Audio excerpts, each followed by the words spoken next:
Welcome everyone to Raw Dog Game Reviews. I'm the Raw Dog, and this is what we do here at Raw Dog Game Reviews. I'm going to review a game I recently played. But here's the catch. There's no script and no editing. I'm just going to ramble on my review for the game, off the top of my head, off the cuff if you will. Now that that's out of the way, let's get to it, and let's go in Raw Dog. This time we are looking at Sonic Frontiers. And just to come clean, this review isn't entirely off the cuff. I wrote a hand review about Sonic Frontiers a while back when I first finished it, before I started this channel, and I kind of obviously wanted to put this up here, but so it's not fully off the cuff. But I'm obviously going to go from that review, not go 100% by the writing of it. So it's still going to be relatively rambling, relatively off the cuff. So it's still going to be a Raw Dog review. But anyway, to start off, let's go. I really loved Sonic Frontiers, obviously. I mean, like I said before, if I played it, if you're hearing a review, I probably enjoyed it. I'm not going to review a lot of games that I hate. I don't put my time into games that I hate. So if I played it and I'm reviewing it, I probably enjoyed it. Let's get that out of the way. Also, I'm a really big Sonic fan, really big. I've been a fan of Sonic since I was like 2 years old, and I love Sonic the Hedgehog so much. So I've even been quoted to say that I can't say anything bad about Sonic, like, at all. Well, I shouldn't say that. I can comparatively say bad things about Sonic. Like, I'll tell you this Sonic game isn't as good as this Sonic game. But I usually don't and pretty much can't say that a Sonic game is essentially bad. Especially because I have lower standards and I just want to be entertained. That's how I feel about things usually. So I usually enjoy the game, even though other people might be like, oh, this part of it was really bad. I probably enjoyed it to at least some degree, so I would still say it was good. I wouldn't say it was the best. I wouldn't say it was, 5 out of 5, but I would say that it was good. I enjoyed it. So anyway, to Sonic Frontiers. I obviously, like I said, think the game is good. I really enjoyed it. I would also still not call it a 5 out of 5. I would have called it a 4 out of 5. I would have said it was a... Where was I? I think I put it at 7 out of 10 or 8 out of 10. I think I would have given it 8 out of 10. But anyway, so let's see. The game is really, really good. Really, really fun. Even though it's obviously not finished, it didn't feel finished. It didn't feel solid, but it felt really good. It was a good time, and the game is definitely made for the fans. I mean, you could jump in without ever playing any other Sonic game. I mean, why would you? But you can, and it would still feel good. It's still a good Sonic game. It also wouldn't feel bad in comparison because you wouldn't have anything to compare it to. But you'd be able to know what's going on pretty much. You'd be able to handle it. The storyline is pretty simple. But it definitely is enriched by having played the other games in the previous series, and like Sonic Adventure 1, Sonic Adventure 2, Sonic Heroes. It's enriched by having played all of what came before. It's a game made for the fans, for the nostalgia. Definitely. I would say it's definitely not a game made for newcomers. Although people can play it, it's just not made for them, at least in my opinion. So yeah, it's definitely made for the fans. So let's go in. Graphics. The graphics are good. I think the graphics are fine. I don't think they're amazing, anything to write home about, but they're good. Sonic looks good. The Eggman looks great. Knuckles looks good. Amy looks good. Tails looks good. What's her name? Looks good. Wow, I forgot her name. Sage. There we go. Sage. Sage looks good. And though the world looks good, it does feel a little awkward for Sonic to be such a realistic-looking world. But then again, Sonic Adventure 1 and 2, I mean, they were a relatively realistic-looking world. I mean, yeah, the graphics weren't as high fidelity back then, so the world did not look as real as they wanted to, probably, but the intention was a real world. I mean, he was in cities and talking to human people. He was talking to the president at one point, Sonic Adventure 2. So the intention was a real world. So I feel like it's not awkward for Sonic to be in a real world landscape again. I feel like it's fine. It didn't bother me. It bothered other people. It didn't bother me. So yeah, I feel like it was fine. I feel like the grass and the terrain looked really good. The sky looked nice. The enemies looked really good. I felt like the graphics just looked good all around. Now, Yeah, I guess we're going to talk about graphics. I should talk about the poppin' problem. The poppin' problem. I wasn't bothered by it as much as others. It's definitely there. It's definitely annoying. It didn't hurt my gameplay. I'll say that. It never hurt my gameplay. I never felt like I was running around and like I was like, oh, where do I go next? Pop. Oh, that's where I go. I never felt like that. Things popped in, but they popped in, long enough that I could see them and know where I was going. Except for playing the DLC. The Final Horizon DLC, I would screw with that 100%. I was going far too fast with the spin dash and flying over things amazingly high with the tornado that popping was horrendous and much more exploitable, or was much more noticeable, not exploitable, much more noticeable. And yeah, it was just bad in that way. So I would definitely say that the pop-in is a bigger problem in the DLC than the Final Horizon than it ever was in the main game. In the main game, it was just kind of like, yeah, things popped in, whatever, sure. The game it looks like unfinished and not that great, but it's still a good game. And but to continue, yeah. Let's see what else we got here.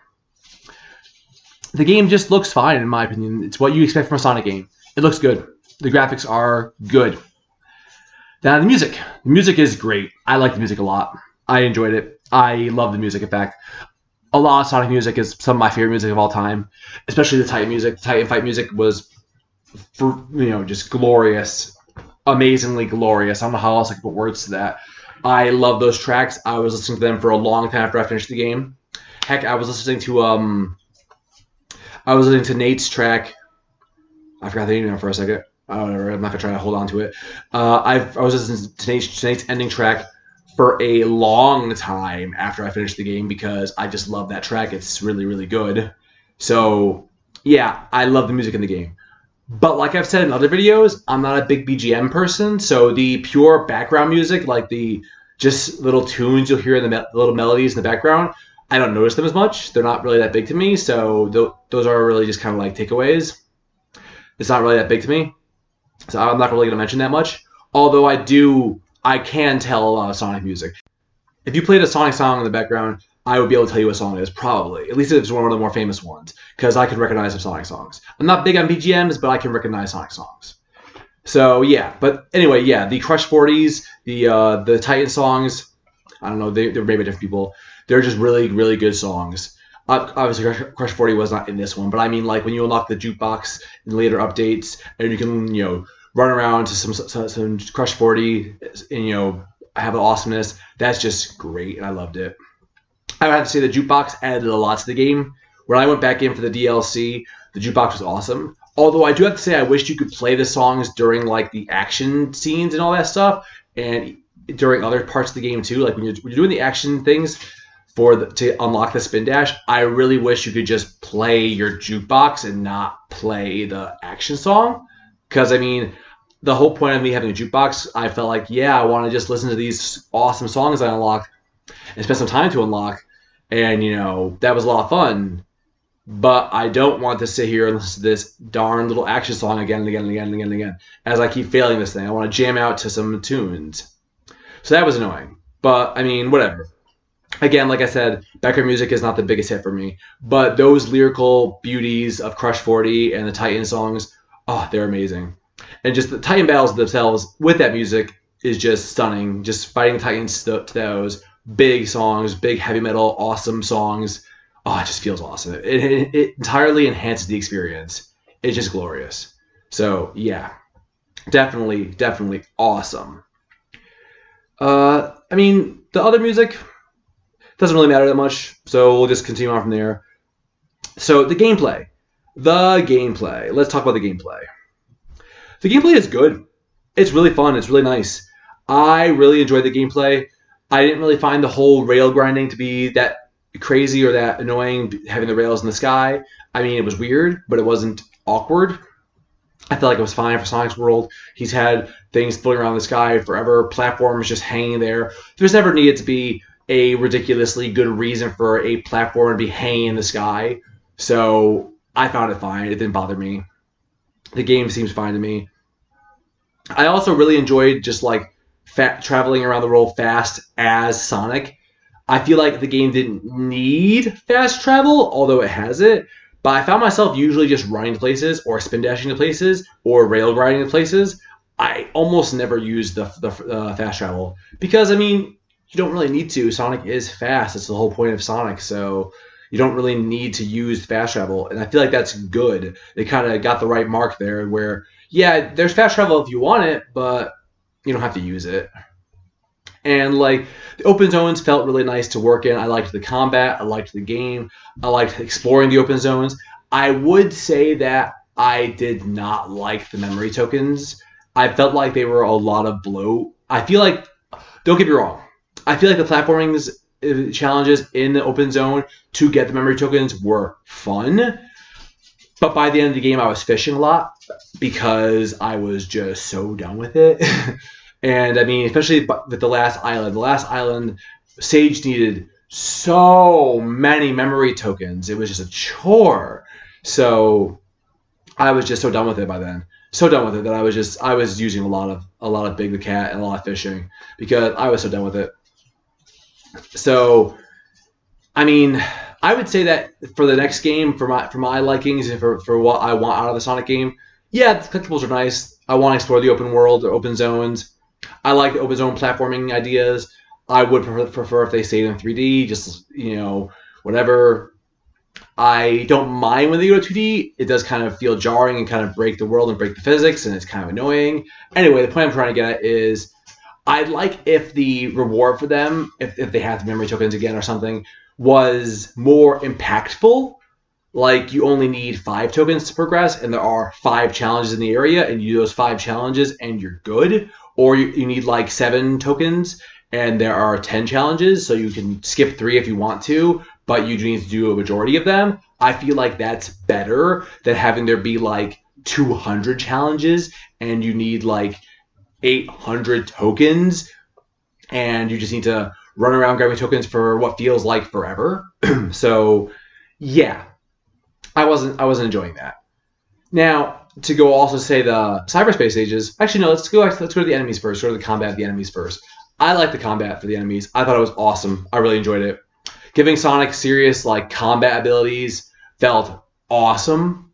I felt like some of them activated in different ways, and some of them were a little bit janky. But again, Sonic kind of always feels janky in certain ways. So yeah, sure, it's fine. So I thought it was good. I really enjoyed the combat. I really enjoyed the combat. Although I do say that I feel like I would have liked less of the more ridiculous combat moves and more of the whole just punching and kicking and more like spin dash moves on the enemy. I didn't really like the whole, triangle jump thingy. Also, it was kind of annoyingly difficult to activate. I could never get it to activate when I wanted to activate. And some of the other ones felt weird to activate and felt weird like Sonic was doing them. Like his little like X/ burst. The kick burst seemed correct, but the little X/ burst was like, where are those blasts of wind coming from? Sonic's just sitting still and there's blasts of wind in the shape of an X shooting forth from his body. Okay, sure, whatever. The kick ones seemed correct, so the kick ones are fine because Sonic kicks will be really powerful as an air blast. It makes sense. So yeah, I just definitely feel like it could have been done better, in my opinion. So anyway, the combat was good. I really enjoyed it. I just feel like it could have been done better in certain areas, or also done more minimalized in different ways. And yeah, Knuckles should be doing more combat anyway. Knuckles should have had more combat, but they decided to just it was an update, free update DLC. I mean, they did what they did with the update. It's good. It's good enough, I think. Oh yeah, I should probably talk more about the update. The gameplay for Tails was good. Exploit the fuck out of his tornado and just fly over everything and get his tokens really quickly. It's nice, whatever. Knuckles, same thing. Again, just exploit his glide, climb on things you can. His missions were really annoying, obviously. I found myself just looking to exploit his missions because I just could not get past one of his areas. It was just really ridiculously difficult and annoying, so I looked for how to exploit it on my own. I found a way to exploit it, and I did. I definitely did. And it worked. I exploited it. I got through. It worked out. Whatever. But Amy was fun. Amy was good. She was fine. There was nothing offensive about her gameplay. But yeah, in the same manner, I felt like, again, I felt like those challenges felt better. They felt like they had more purpose. You had less of them to do, and when you finished them, it felt like it was more purposeful. Like you got more out of it. So I feel like it should be more like that in the future. Obviously, so they're less populated all over the screen. They don't like bull crap all over the screen, and they just feel like each one is more purposeful, more impactful on your progress. That would feel better. And yeah, it was okay. I definitely felt offended by Knuckles' turning, but then again, I also felt like it felt kind of realistic in the same manner. Like he felt like a jet plane trying to turn, and it should not be so quick and easy.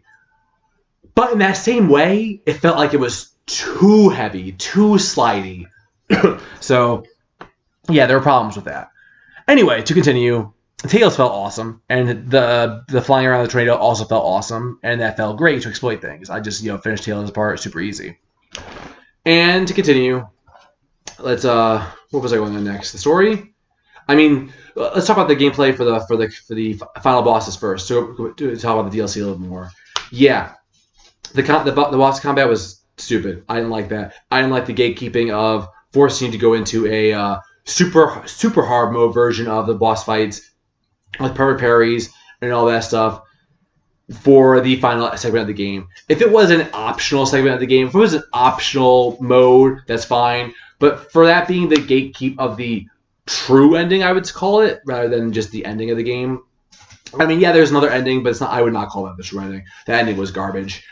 I mean, yeah, it was just garbage. I mean, the ending cutscenes were fine, but the ending battle, the ending with Battle of Supreme was okay. It was okay, but the whole being a shoot 'em up later was stupid. I don't like shoot 'em ups. I think they're dumb. I don't like those games. I didn't find it fun at all. I actually didn't even do it. I skipped hard mode on that. I never even played it. I didn't put myself through that. I don't like those games. So anyway, yeah. The having to do a giant boss fight, boss rush was not fun. I didn't like it. I didn't enjoy it. So whatever. Yeah. Anyway, like I said, the game they put less of that in the field. So anyway, let's go on to Cyberspace. I want to go on to Cyberspace. We're running out of time here. I don't want this to be too long. So to continue, Cyberspace. Cyberspace was good. I liked it. It's okay. It's unoffensive. I feel like that's what it should be. Maybe less of them. There felt like there still was a lot of Cyberspace levels, especially for the DLC. I felt like they brought a ton of Cyberspace levels back in when they didn't need to, and I didn't want to do all of them again. But they were there, and yeah, I did them, and I S-ranked all of them. I platinumed this game, by the way, and I mean, I also did a lot of things that you did not have to do to platinum the game, so I did a lot more of the game that I needed to as well, and sometimes it felt like a chore. And yeah, some of these Cyberspace levels felt like a chore. So I say that some of them, especially the ones in the DLC, a lot of them felt like a chore. So whatever. I feel like there definitely doesn't need to be as many. They were fun. They were unoffensive for the most part, and I enjoyed them. I enjoyed them as a nice little break from doing other things, and I feel like that's the way it should be, and the way that it should be handled. So keep doing that going forward, sure, but less Cyberspace phases.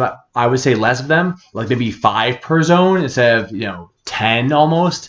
That felt like too much. So yeah, I would definitely say less Cyberspace. But it was still okay the way it was. And obviously, new zones, new looks, new ideas. Come on, people, stop doing Green Hill again. I love Sky Sanctuary, but it's old and tried at this point. Chemical Plant, again, like, seriously, let's just stop. This isn't Generations anymore. We've celebrated Sonic's birthday enough times. Move on. New stages, new look. Let's do it. Thank God for Superstars. Anyway, let's keep going. Let's talk about the story real quick. Not a heavy story analysis, and we'll wrap it up. The story was good. I really enjoyed the story. I thought it was a really nice, Sonic story. I really liked it. I like the bigger, more impactful Sonic stories. I really love Sonic Adventure 1, Sonic Adventure 2. Those are big highlights in my Sonic, journey. I like Sonic Heroes. I like other Sonic games. I like all Sonic games. I love Sonic 06, the story, not the game. The story was really awesome. I really like this. I like when things mess around with time and all that stuff.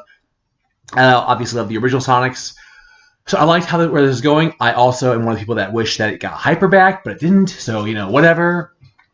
But yeah, Sonic Frontiers story was good. I really enjoyed it. I really enjoyed where it was going. It was a fun story. It was good.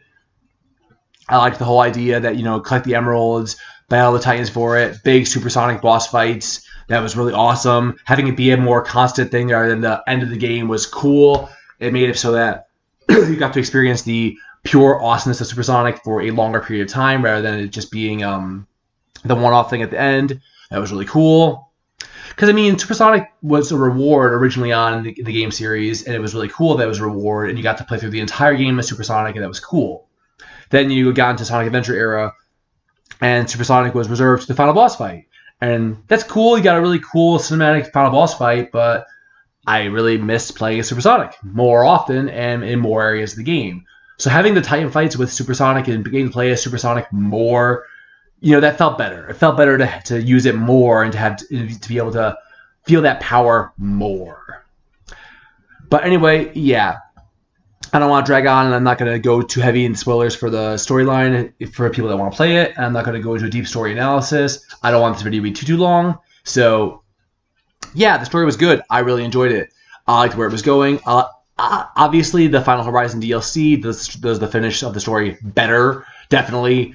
Such a better ending, such better everything. The storyline flows better. This is probably what it was meant to be from the beginning. It's not perfect by any standards, but it's great. It's better. It's better than it was. And it's a good story, and it's fun. So I definitely say that it's a good game. Let's wrap it up here. Sonic Frontiers. Good game. If you're a Sonic fan, great game. Definitely a solid 8 out of 10 for me. 7 out of 10 for other things. And hell, people said, and I agree with it, getting a 7 for a Sonic game was like getting a 10 for us. I love it. I like Sonic Frontiers. It was a good game. Definitely one of my top Sonic games in a long time. So yeah, let's see more like this. Let's hope it goes further. Let's keep it going. Yeah, let's keep it going. Good game. Okay, well, that was my raw review. Thanks for listening, and if you liked it and want to hear more, you can like and subscribe. But I'll be back here regardless whether you like it or not, with more raw dog gaming reviews. See you next time. Bye-bye!